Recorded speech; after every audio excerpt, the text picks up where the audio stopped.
Welcome to the yesHEis podcast, where we talk about sharing your faith with confidence so that you can play your part in helping the world know Jesus. Well, welcome back to the yesHEis podcast. Welcome back. It is so good to have you with us. My name, well, at least here on earth, is Sam. And I'm joined by my of equal value co-hosts. How kind. Tim Tam Slamadaki on my left, your right. And English breakfast Tehila.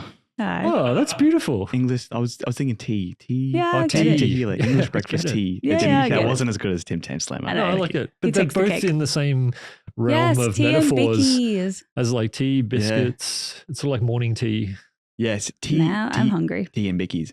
Yeah. All I've of my lost- nicknames for you have been associated with your maiden name. And Yes. now that you're married and have advanced in life, Thank you. I haven't advanced Thanks, Ryan. my nicknames too. Anyway, moving on. Yeah, we've got a lot to talk about today. We want to share about, there's a post that we actually shared on Instagram recently, and the tagline, the key thought was how to share your faith without being a potato. And Potato. there is deep theology behind that. And I struggle with being a potato. with potato likeness.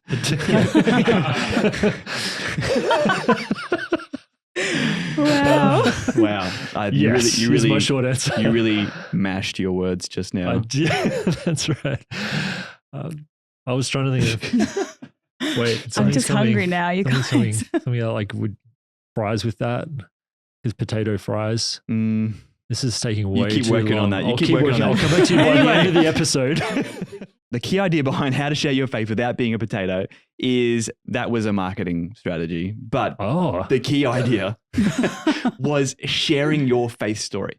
And I feel like so often we can feel like because we've experienced challenges in life, because our life isn't put together, it's a little bit messy, sometimes we can disqualify ourselves from having the kind of story that can be shared, that can actually encourage other people in their faith. And I think often we wait for that perfect moment, like when we've achieved perfection, to be able to share our well, I faith don't story. usually Newsbreak. struggle with that personally. You don't struggle with that? No. Are you just perfect, Tim? Well, there you go. Well, You're on your that own kind there. of just undermines my entire thought, so we can just end the podcast there, I think. But the reality is that our challenges and our struggles in life, they actually don't disqualify us from sharing our faith. They actually make our faith sharing so much more powerful. Yep. And it reminds me of a verse in 2 Corinthians 4, verse 7 to 10. And Paul is writing and he says, "We have this treasure in jars of clay to show that this all-surpassing power is from God and not from us. We always carry around in our body the death of Jesus so that the life of Jesus may also be revealed in our body." And I love there's a key word in there, and it says we have this treasure in jars of clay to show. And I think that's a word that we often miss. We're showing. It's not just like we've got this treasure all to ourselves, but we as fallible, broken jars of clay, we're here to actually show the light of and glory of God through our jars of clay. And, you know, we might be fragile, we might be cracked, we might be imperfect, yet God's glory still shines through those cracks. And it doesn't actually disqualify our story just because it's still being written. Hey guys, it's Tim here. I just wanted to jump in here and encourage you guys to like, subscribe, and comment. We are not building a channel, we are building a movement, and we really value all the input you guys bring. So let's get back to the episode. And that's something that we wanted to sort of touch on a little bit today. Nice. And wanted to ask that question of like, what is a faith story? And Tim, I know you've got some good thoughts on this idea of what is a faith story. Yeah. Especially when we start to talk about testimony and that, like, something I really struggled with was that I didn't have a testimony. Right. Because I grew up in church. I didn't do drugs. I've been perfect all my life, as I was saying before. Until recently. But it was when we talk about this a lot, and there's 3 sort of key steps to sharing your faith story, not to make it a formula, but just to kind of help you articulate it. And honestly, that's what really helped me, because I honestly felt like I was fishing for a story for so much of my life.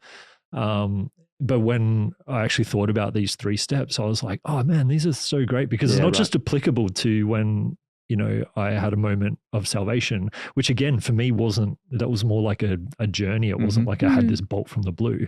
So it's not just for articulating that moment, but you can actually use it to help articulate your everyday life. Yeah. But those 3 things are like, what was your life like before Jesus?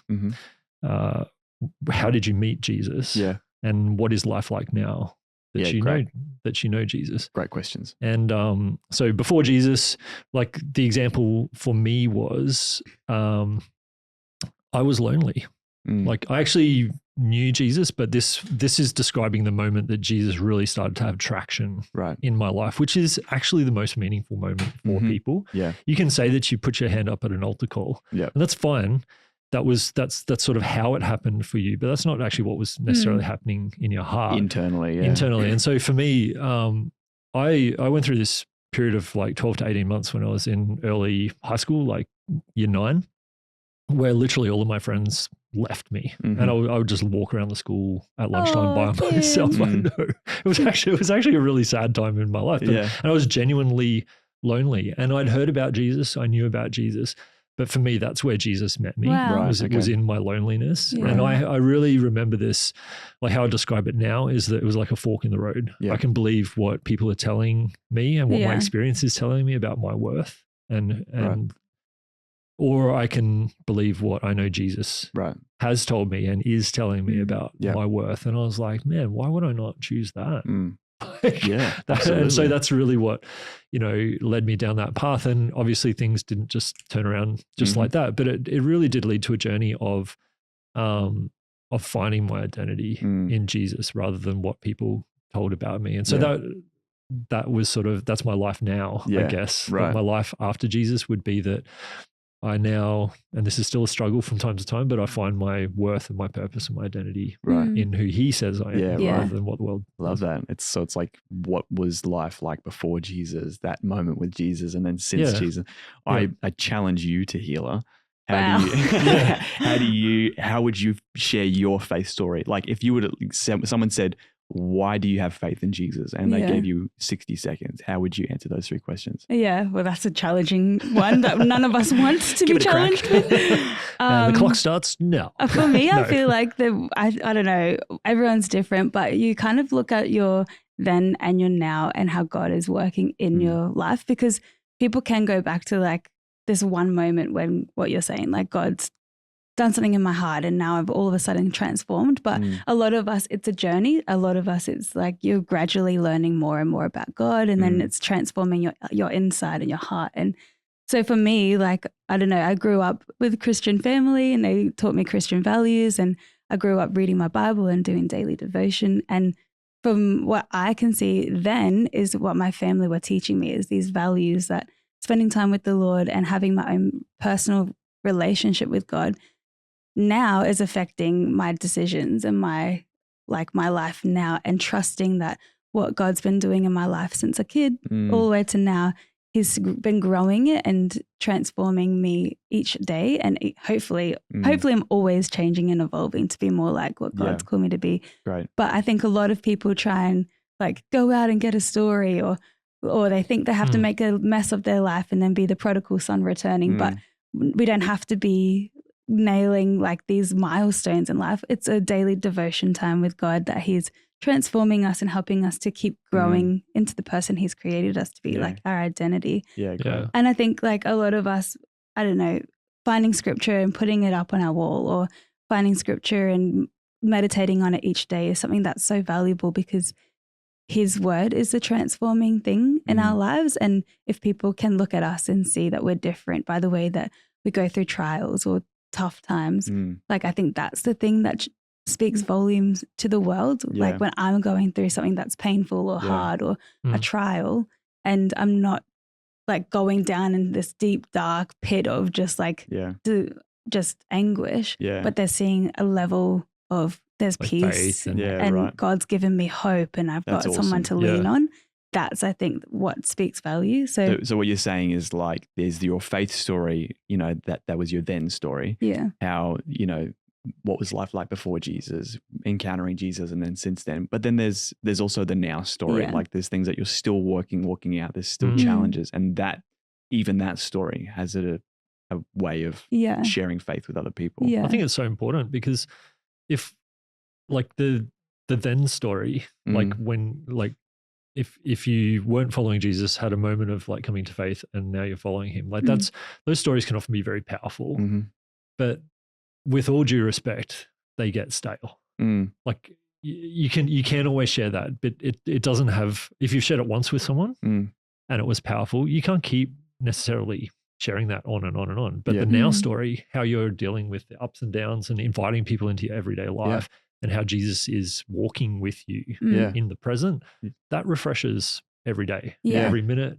And if you're in close relationship with people, that is such a powerful thing to invite people in, because you might invite them in at at zero, then life might get worse. But if they're still in and they're asking you how you're going, and you share with them, That's hey, right. like I am really struggling, but I still have faith in Jesus. They'll be like, what? They might be like, oh, really? Yeah, I wouldn't. But then as life continues and they start to see your faith, they start to see how Jesus is walking with you like through it's that. a story arc, right? Like that has to be meaningful for people, and it's something that then they can't deny, because they're not just hearing about it, they're experiencing it with you. So coming back to the jars of clay thing, it's like if you feel like you can't share your story because it's not good enough, like the stories that are the most powerful is inviting someone into that. Now it's scary because you need faith to do that. Because but then they're interacting with that with you. Like if they're like, if you're like, hey, I'm not sure if God's going to come through, and they're looking at it being like, oh, I'm not sure if God's going to come through for you, but then he does. Amazing. That's an experience for them that they cannot deny. They 100%. haven't experienced it firsthand, but they've experienced it through you. Have you ever wanted to share your faith but felt unsure of what to say? Maybe you've hesitated, wondering if you'll have the right words or if the conversation will be awkward. Well, that's where the yesHEis app comes in. The yesHEis app helps you share your faith with confidence. It's packed with practical tools and resources to make sharing Jesus a natural part of everyday life. When you step out and share your faith, you can even log your actions and see them light up a world map alongside others sharing their faith around the world. So if you're looking for a simple way to step out and make a difference, download the yesHEis app today. It's free, it's simple, and it will encourage you to share Jesus with confidence. And now, back to the show. Yeah, 100%. And I think when it comes down to it, I think, often we're looking for maybe dramatic moments, but like, honestly, if you have breath in your lungs and love for Jesus, then you've got a story that's happening right now. And I love that verse that talks about that the path of the righteous winds upwards, where when we are living in step with Jesus, then our life is we're constantly being challenged. We're constantly growing, constantly taking steps forward in our faith. And that is inspiring to people. That is not just a then story, but that's a now story. And whatever you're walking through right now is not just I'll wait until I've walked through this so I can share it with someone one day. But whatever you're walking through right now is an opportunity today to share how Jesus is giving you hope in the midst of that challenge. And that kind of authenticity really, I think it stirs people and helps them to see that Jesus is so relatable to them and their story. And just to make it a little bit practical for a second, when it comes to sharing your faith story, whether that's your then story or even your now story, I think a good way to be able to share that with other people, sometimes you've got a long forum to do that. Sometimes it's a little bit shorter. And so I think a good idea is to learn how to keep it short, keep it concise, and centered on not just what's happening around you, but what's happening inside you. What's Jesus doing in your life? And I think that's so important. And for example, you might be able to say, I used to find my identity in blank. Then I encountered Jesus through blank. Now, even though I still face blank, whatever that might be for you, I have peace because I know blank. So like, you could literally have your faith story as short and concise as that. And that kind of thing, that kind of faith story, that stirs people. I love that as well, because being able to share it in a concise way, sometimes we think, oh, it's cheap because it doesn't have a lot of detail or whatever. But if you can share the start, middle, and end of the story pretty succinctly, that's going to beg questions from people, because they get the big picture and they're just like, whoa, when you said this, what do you mean by that? And then you have the opportunity to sort of come back to it and go a bit deeper. Yeah, absolutely. And I think the takeaway from today, or the challenge you could say, is picture if someone were to ask you, why do you follow Jesus? Think about how you would answer that in under 60 seconds. Not just in reference to your then story, life before Jesus, encountering Jesus, life since Jesus, but in reference to your now story as well. If someone asked you, why do you follow Jesus? What could you say that he's doing in your life today? Yeah, I love that. That could encourage them. So I hope that blesses you. I hope that challenges you and stirs your faith a little bit, and maybe give you a little bit of hope and faith to continue walking out the challenges that you're walking out right now, and maybe give you a bit of courage to be able to share that with people in your world. So be blessed. Have a great week, and we'll see you next week. Nice. See you guys. Nice. Cool beans. That was great, man. Yeah, good plan.